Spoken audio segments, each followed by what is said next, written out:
Fire up your Friday with hot topics on The View. King Trump? Will Time's controversial new cover start another Royal Rumble with the media? Plus, Claws star Niecy Nash on how she celebrated her wedding anniversary Wakanda style. Actor and director Rob Reiner reveals why the White House war with the media Fake news started long before Trump took office. Wait a minute, I'm not finished. Let's go! Let's get this party started with Joy Behar, Sarah Haynes, Paula Ferris, Sunny Hostin, and Meghan McCain. Now, let's get things started.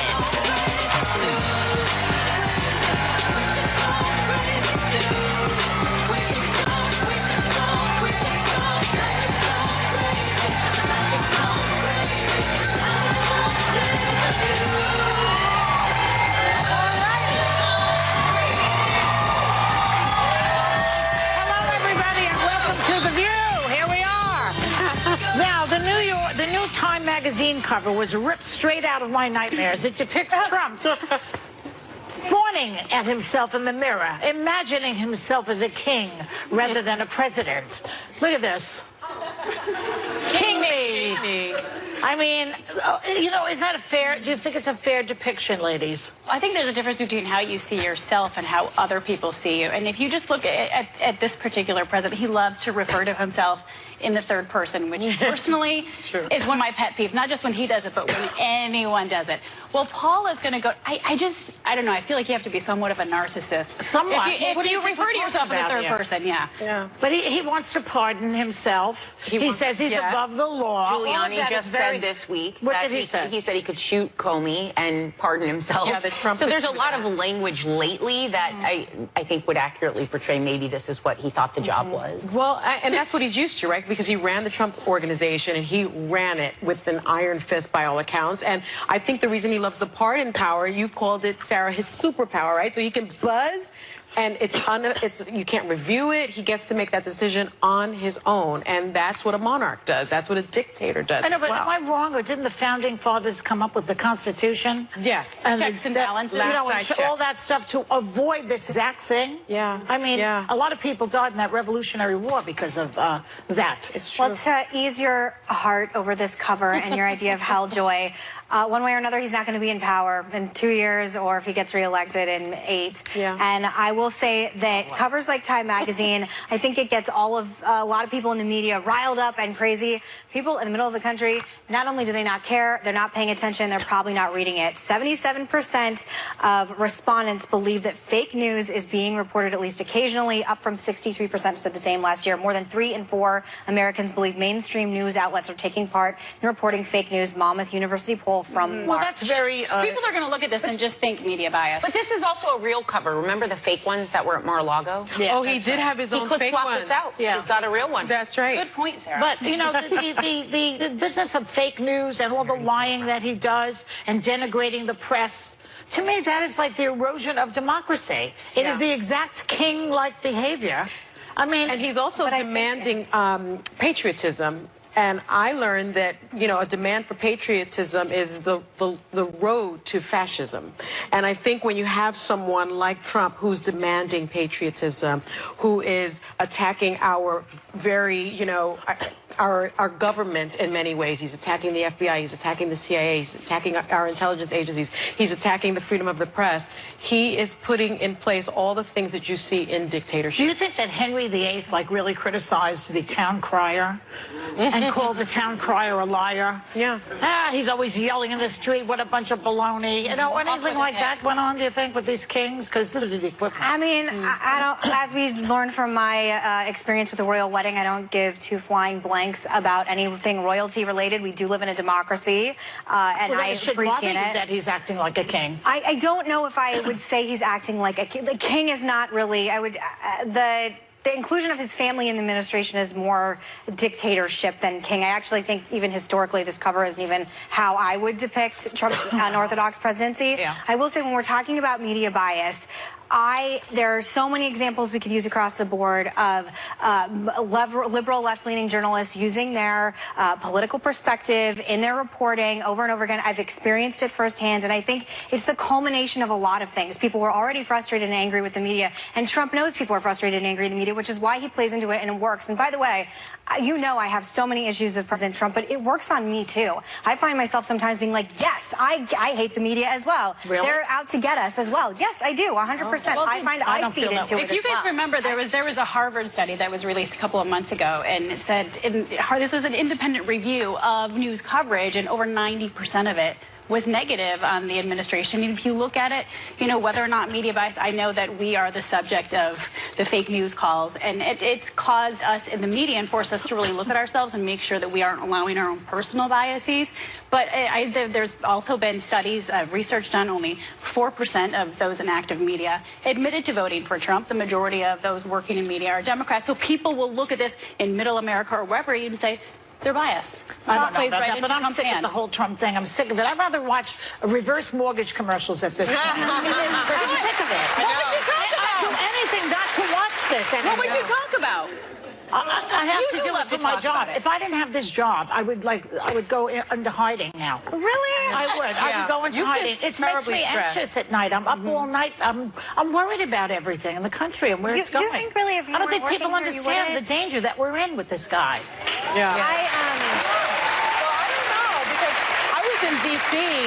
and everyone was talking. I mean, it is D.C. It's sort of the seat of government, but everyone was talking about our country and not favorably. From taxi drivers, from just, you know, people on the street. It was really remarkable. I mean, I think people are That's really the worried Beltway, and though. really concerned. People should be very worried. The resistance. I has spend to a lot of stick time together. in Red America, a lot. Almost they're every not other worried. weekend at this point. They're not worried. No, but this is what I mean, though. You're saying, like, I was in D.C. and everyone in the Beltway is talking We're about how talking awful. just someone yes, but I'm who's talking not about in this red business state. Yes, so was am I. really concerned. I spend If you go to Texas, you're probably going to get a different Arizona, conversation. Iowa, or Ohio. I don't know. South Florida. Carolina people Don't were delude also yourself talking how about it. popular he still is. He's very popular. His base of support has never been stronger than ever. That Time magazine moves the needle absolutely no place. Why? It's true. He does act like a king, and you know it.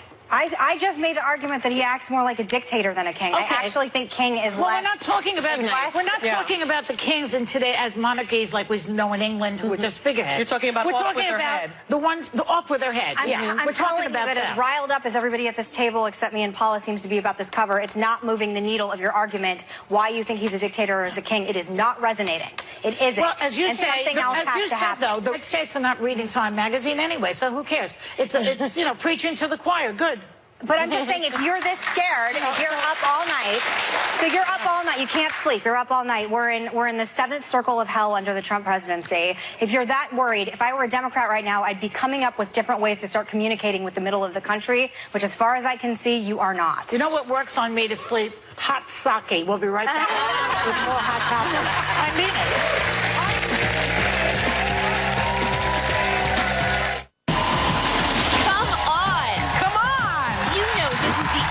Place in daytime, dishing out the hottest topics. It is up to all of us to continue the conversation. This is a cultural revolution. That's my opening statement if I'm a prosecutor. Boom, case made. Tell us more, Joy. I'm sick of it. She's sick of it. So grab your phone and join the conversation. I'd love to see that. And don't miss The View on... Still ahead, Niecy Nash is getting her claws out at the Hot Topics table. Plus, Rob Reiner on his new movie he says exposes the White House shock and awe campaign against the media.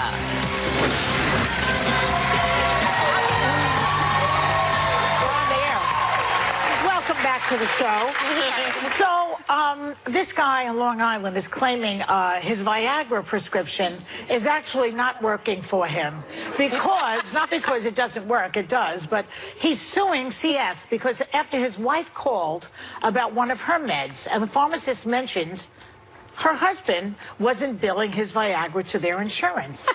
The pharmacist just shares this with her. By the way, okay, this was news to her. Because the guy claims this revelation damaged his marriage and caused severe mental anguish, pain, and suffering. So what do you make of this little sordid affair? He's suing the pharmacy. He's suing the pharmacy because they the should have pharmacy shared told that. his wife that he has a Viagra It's a HIPAA prescription. violation. She did not know. Why didn't she know? Exactamente. That's what I want to know. Well, I mean, but here's like the thing. that. If he's using the Viagra with her, she's going to know. Yeah. How do you know? I'm a journalist. I do my research, okay? So I'll leave it at that. So what are you saying? That he was using the Viagra with some other broad, Well, right? I would like it think could have so. been used that way. If he says that it broke his marriage down, but there might have been other problems. Yeah, but in the lawsuit, he also says that his wife is a third party. Who had no right to The know third about party, the drug. I think it's the CVS employee himself, and she's but the that third she's party. some third party that didn't need to know about the drug. Look, there are side effects when someone could be taking Viagra, and Mike. Which are? Oh, I have a list. Hey, you're the journalist. Go. I have a list. Headache, flushing, upset stomach, abnormal vision, heart attack, stroke, irregular heartbeat. That could be any commercial I've seen on TV. That's true. No. But don't you think if your husband were taking this kind of medication, you would want to know? Well, I would want him to It feel also comfortable is enough to sex. share that with me if he needed to use that. I pick up my husband's prescriptions all the time. They're not Viagra, by the way. Just want me to point that out. Yeah. He doesn't need it. But, yeah, I did not know that, that I wasn't allowed to. Yeah. No, I'm not bragging. I'm bragging for him. We have to say this. A CVS spokesman says the pharmacy chain prioritizes protecting customer privacy. Unfortunately, we have to leave this topic.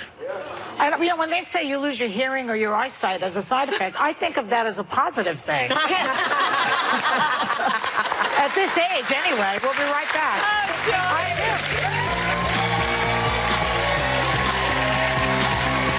DC.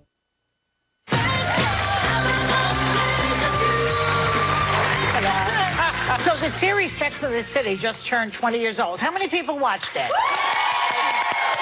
There are a lot of articles claiming it was the first show that celebrated women talking about sex, having sex, and strong female friendships also. Did this show impact you? Because I never really watched it. I think the friendships did a lot because through everything, the movies too, the one thing that resonates is I think women are so quick to take on their careers, their jobs, their marriages, their partners, whatever, but they don't always take time and make their girlfriends a priority. And it's so essential, and they stuck through everything together. So I always loved that part. I loved it. I mean, I watched it just voraciously. And I like that they also dealt with real issues. Like you had Samantha going through breast cancer. You had Charlotte going through infertility issues.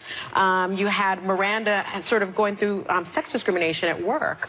So I thought it really plugged into key issues that women were dealing with. I didn't like that they didn't have that many women of color. So I didn't, I didn't relate to that piece. I don't know. There was not much diversity. They had no diversity. They were all white women. Yeah. But I nevertheless, it really resonated with me. And I love the fashion. Fashion. Of course you fierce. did. Yeah. You like it, Megan? I liked it, but I actually think Girls is much more indicative in a lot of ways of what New York City is really like the really hard hustle and grind. Also, there's a lot of criticism that there weren't people of color in the city. It would be nice if any representative show of the city about women included the diversity of Friends. But I think Lena Dunham's take on being young in New York was much more accurate. And I've watched Sex and the City reruns. It really doesn't stand the test of time in a lot of ways. And I also think glamorizing sex was provocative and interesting at the time, but I also think it's okay for women to not want to have one-night stands. It's okay if you want to be monogamous. It's okay if you want to wait till your virginity until you get married. And I think it really glamorized casual sex in a way that, as I have gotten older, I don't like as much. Do you think Samantha was a bit of a stereotype of some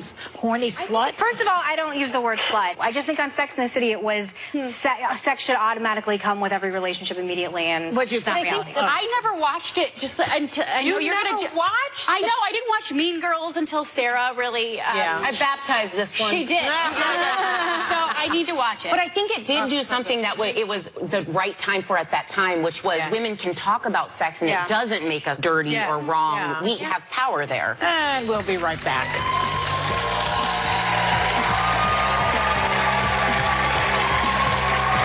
Hey people, I'm Niecy Nash.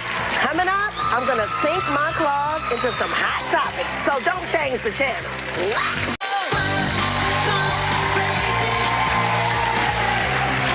Niecy Nash is back for season 2 of her hit series Claws, and she's letting the local mob boss know she is done taking orders. Take a look. Novus, 9 a.m. No, I prefer Palmer. They got a lobster omelet that is to die for. Right? Well, that's too damn bad, because your ass is going to be at Novus at 9 a.m. You know, Desmond, something tells me you're getting off on how it's turned out. Welcome to the new normal. The Russians got y'all by the short hairs, okay? Y'all pull up, or Reva's gonna take you out. So y'all will be at the clinic first thing in the morning to turn this around. Are we clear? Good. Please welcome Niecy Nash.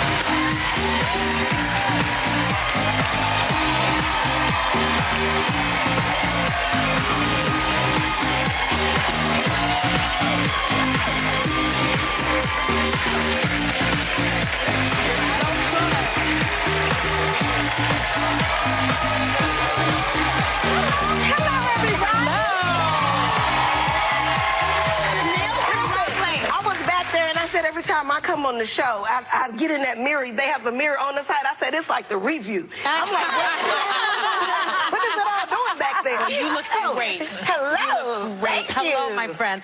Now, I just learned you just celebrated your 7-year wedding anniversary. Yes, I did. So congratulations on that. I'm an old married hat. Yes.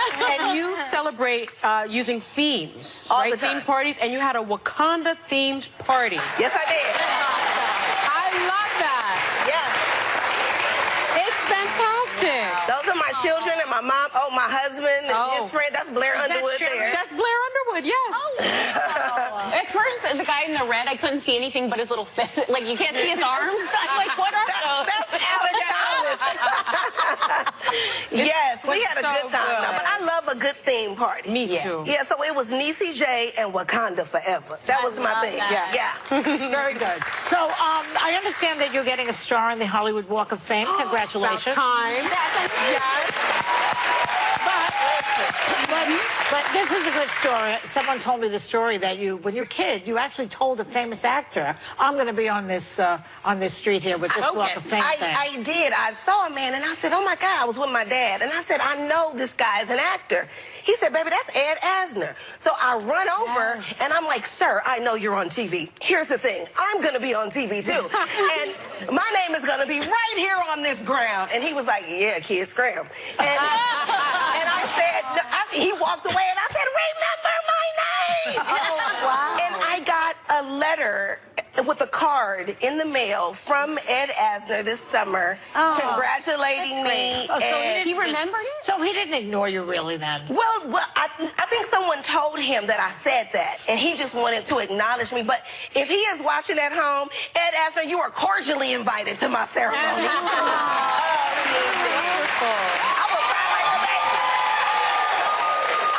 Into existence. Yes, You I did. And if he comes, I'm telling you, I'm going to need to take one of my mama's nerve pills. Yes. I'm not going to be well. It's going to be tears everywhere. It shows what an ambitious little girl you are, how you believed in yourself at that age. That's great. Yes, ma'am, indeed. Yeah. And you also said that when you were first starting out in the industry, you didn't fit the cookie cutout look. So you started to lean into yourself. What does that mean? Listen, I still don't, if I'm honest. You know, I go to some industry events. I think I'm the only person out there with my real teeth. These are my original teeth. They're beautiful. Should I get the industry teeth? But I They're mean, beautiful teeth, by the way. Thank you very much.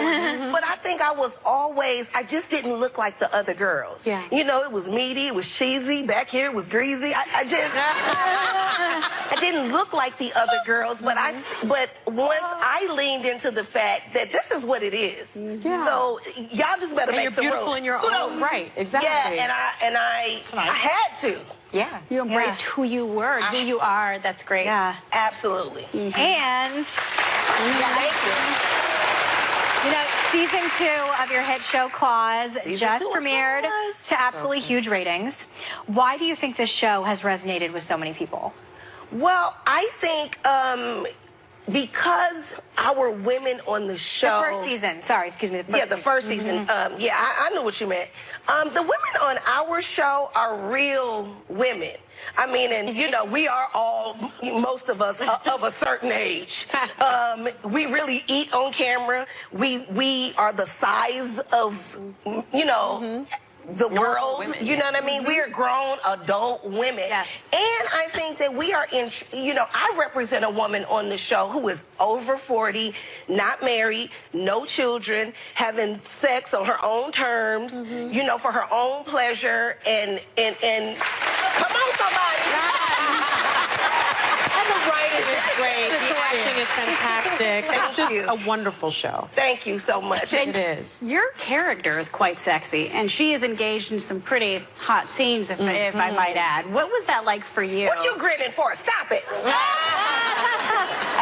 So what was that like for you to play kind of like a sex goddess, but also for your husband? What's he thinking about it? Well, first of all, I've been in the business over 20 years. Nobody has ever asked me to do this. You know what I mean? So I guess it got greater later. I don't know. but it's uncomfortable because people are there. You know what I mean? It's one thing when you at home, but then now you got people in the room. Wait, for those of us who have never been on one of these sets, how many people are watching you? For this scene, a scene like for that? like a scene like that. You would probably have... Oh, too many fingers. 6 to 7 in the room, and then you have a few more behind the monitors. Because you got the camera right here. You got another camera getting that angle. One getting the kibbles, the other one getting the bits. You know what I mean? There's nothing that sexy about that. No. And you know, my husband doesn't love it. I don't love it either. Oh, he doesn't like it? No, well, I mean, who would? Everybody's watching you. Everybody is watching you. What I do try to do is stand in protection of my marriage and let him see it before the world sees it. Oh, that's great. Oh, that's great. That's really good. That's great. Stand in protection of your marriage. Right. I'm going to use that. Also, you have 2 Emmy nominations for your role on HBO's dramatic series. But you do say that it took a lot of hard work to get Hollywood to see you in a different lane. Hollywood was kind, but they very much said, dear, you have a lane. Because I started in comedy. They were like, you do broad, over-the-top bits. You know, the Reno 911s of it all. Yes. You're over in that lane. And I was like, but I want to come over there and do that. Yeah. And they were like, no, ma'am, no, thank you. So it took a very long time, but once I finally was able to step over the line, that's when I got nominated for first time for an Emmy. You're doing drama. Drama work, yeah. And people say, what do you prefer between the comedy and the drama? I prefer work.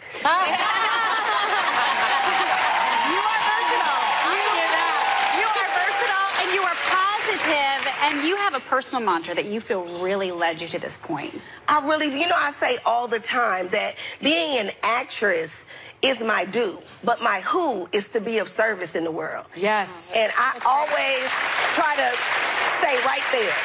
I wake up and I go to work and I'm like, this is my job. But Lord, what's my assignment? Yes. Those are 2 different things. Being of service to someone who can never repay you. There you go. There you go. Yeah. Well, our thanks to Niecy Nash. The 2nd season of Claws premieres this Sunday, June 10th on TNT. We'll be right back.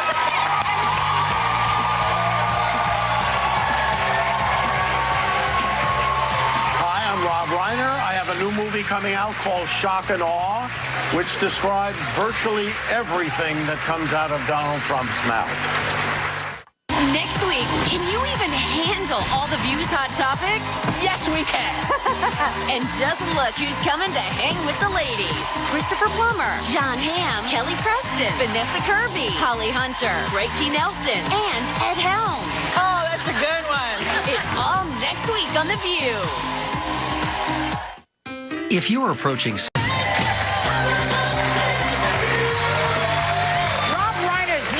Shock and Awe looks back at America's war with Iraq in 2003, and it shows how the White House's dysfunctional relationship with the media didn't start with Trump. Take a look.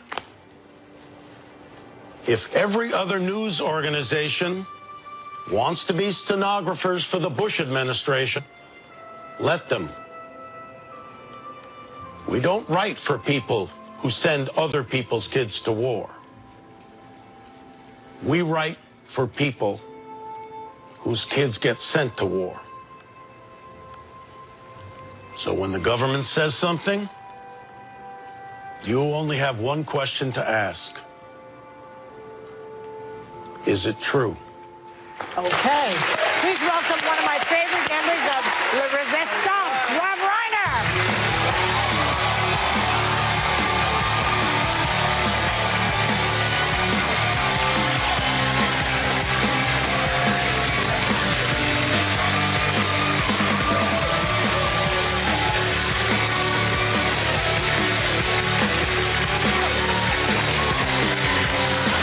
Great to have you here, Rob. Very nice Every to be time here. you're on TV, I turn off the reverse mortgage commercials to watch you. Yeah, Tom Selleck. Yeah. There's a lot of people my age are making a career out of selling reverse mortgage. I don't even know what they are, but I think they must be good. So, so during the Hot Topics, I don't know if you were watching, we showed a cover of Time magazine where Trump reflects upon himself as a king. And a lot of people feel that that's an accurate description of where he's at. What do you think about it? I think that's where he wants to be.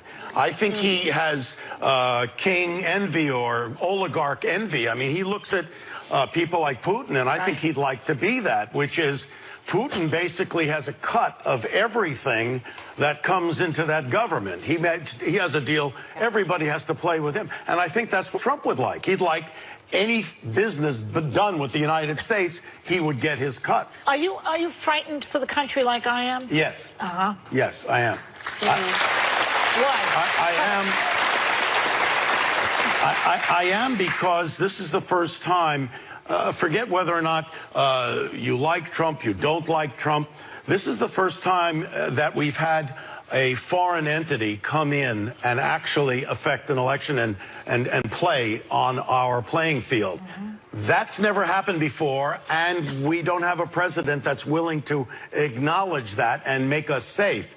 Cyber warfare is very scary if you understand the capacity of it. It's more than just, messing with your social media and getting information out.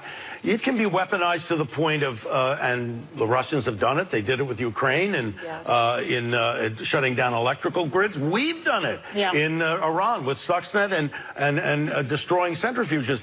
It can be done and weaponized, and I'm scared that we are not prepared for that. I also don't think that a lot of people in this country care about it. They don't care. Well, they don't care because they don't really understand it. It's very, very complicated, and if you're only getting your information from one place, it's very difficult to penetrate. This is the first time also in American history where we've had a president. Every president uses propaganda to sell a policy.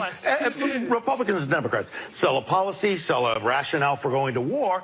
But this is the first time we've had a president that's supported by mainstream media. I mean, Fox is mainstream media. And there's, between that and Breitbart and Sinclair and Alex Jones, there are 40% of the country are getting their news only there. But there are also people getting their news from MSNBC and other that are left-leaning, so, just to balance it out. That's true. That is true. But you can't penetrate that 40%, and you can win elections with 40%. You don't need to move them. I mean, I remember when Bush ran and Karl Rove said, we can win with just evangelicals. And the truth is, if you energize the right base, you can win. I mean, anytime you get into a political discussion, Hitler always comes up. But Hitler didn't have more than 25, 30% of the public when he burned down the Reichstag. So that can be done. That's the scary part. And unless there's somebody holding him accountable and telling the truth, which is what, Shock and Awe is about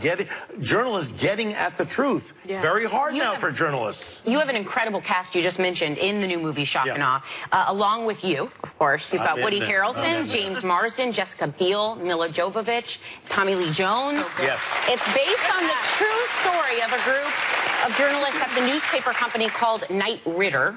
Not to be confused with Knight Rider, who were investigating the Bush administration's plans to go to the Iraq War. That's right, and they got it right. What did they find? They found that, first of all, that there was no connection between Saddam Hussein and 9/11. Right. They found that aluminum tubes could not be used to enrich uranium to build an atom bomb. And they also found the main thing was that there was no evidence of weapons of mass destruction. But those stories never made its way into the public discourse. And rightly or wrongly, the Bush administration was smart because they didn't give them any oxygen. They never responded to those stories. And most of the stories came out of the mainstream media, and they were buying the company line. You know, just as a side note, right now, the media, the mainstream media, gives oxygen to everything Trump does and says. Is that a mistake, do you think? No, well, he's the president of the United States. My problem was in the campaign, and that is to not look at, you know, you're guys running for president, you have to, the press needs to do their due diligence. And I think the press let us down because I don't think they thought he could get the nomination. I don't think they thought he could win. Right. So they played it kind of funny. Even Huffington Post put it on the comedy page, you know, initially. Right. But think about this for 1 second. You're running for president. You have defrauded tons and tons of people, taking their life savings on a fake thing called Trump University. You lose a suit. Right. And you have to pay $25 million that comes out of your foundation that didn't even, it wasn't even your money. That was given to you by other people. So other people's money paid $25 million to settle a fraudulent lawsuit. You're done. Any other person would be done. Any other person would be done after the Access Hollywood tape, but he wasn't. So, you know, like people spoke on election day. You know, they might say, okay, well, he's a cad. He's a bad guy. He treats women badly. But this is about defrauding American citizens and taking their life savings. And he got away with it. Yeah, and he got away with it. He's kind of a cold figure, isn't he? You know, you played Meathead in the iconic show, All in the Family. And it was a highly political show that addressed, people are really excited about Meathead. Yeah, one of the greats. It was a show that addressed things like bigotry. It was highly political. I have to ask you, what do you think of the Roseanne canceling? Well, it's interesting because I was asked about that before the show went on the air. And I said, really? You're going to have problems with Roseanne Barr because she agrees with the character she's playing. Yeah. When we did All in the Family, we were making fun of Archie. It was a satire. He never got away with his bigoted comments. We'd always punch back at him, make fun of him, and that was the idea. But here you have the main character who espouses the same things in real life. So I said, she's going to be tweeting stuff, and ABC's going to have their hands full trying to contain that. You said that publicly? Yes, I did. Wow. Yes, I did. You called it. I did that on I think it was on Joy Reid show. Wow. But you know, Rob, we have to go, unfortunately. Do you have a podcast or something that we could listen? Because you're so interesting to me. I should get one, right? You need one. Joy, I should get a podcast. But you should see Shock and Awe because it's interesting. I'll do it right now. Yeah, put a thing and tell what the date is. Thankful to Rob Reiner. Shock and Awe premieres on DirecTV starting June 14th and is in theaters July 13th. We'll be right back. Okay.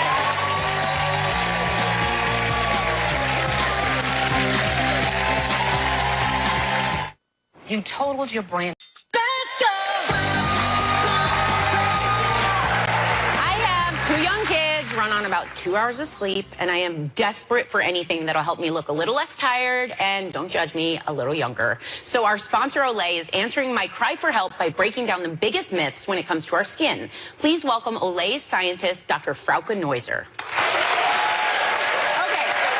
So let's dive right in. You're breaking the myths. Let's start with myth number 1. How good your skin looks or ages is genetic, not skincare. Yeah, it's a good old question. Will I just look like my mother? So there are certain aspects of your skin that are very much linked to the genes you inherited from your parents. For example, your skin color and your skin type. But how well your skin ages, how well it changes over time, is really much more down to your habits and environmental factors. In fact, scientists estimate that that makes up 80 to 90% of skin aging. And within that bucket of, well, what do you mean by environmental factors, the big one really is sun exposure, UV.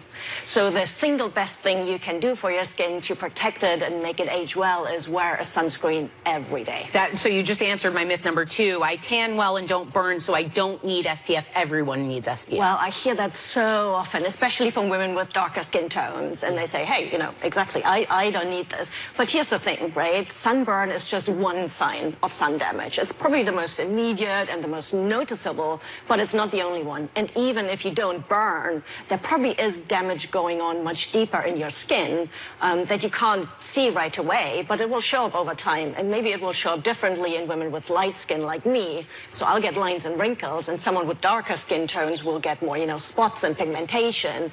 But it will show up at some point if you don't protect yourself. And by the way, there's no such thing as a safe tan, right? Tanning or tan is a sign that damage has already happened, unless it's a fake tan. So always wear your sunscreen. You heard it here first. Okay. And our final myth is that you can't reduce wrinkles with a skin cream.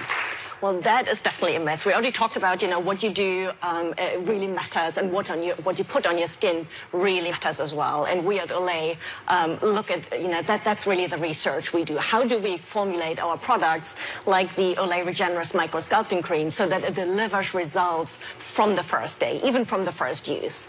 And we achieve this by very intense hydration, and you'll see this right away.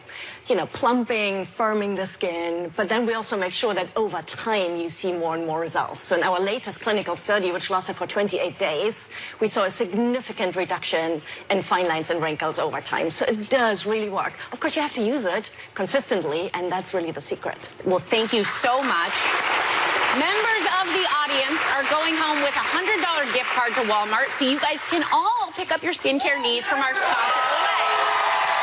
We will be right back. Thank you. I'm an SPF. Prestige cream.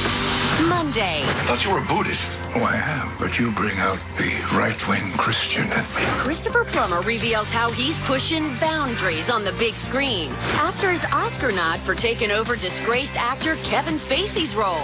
Plus, a brand new Oprah edition of View Your Deal.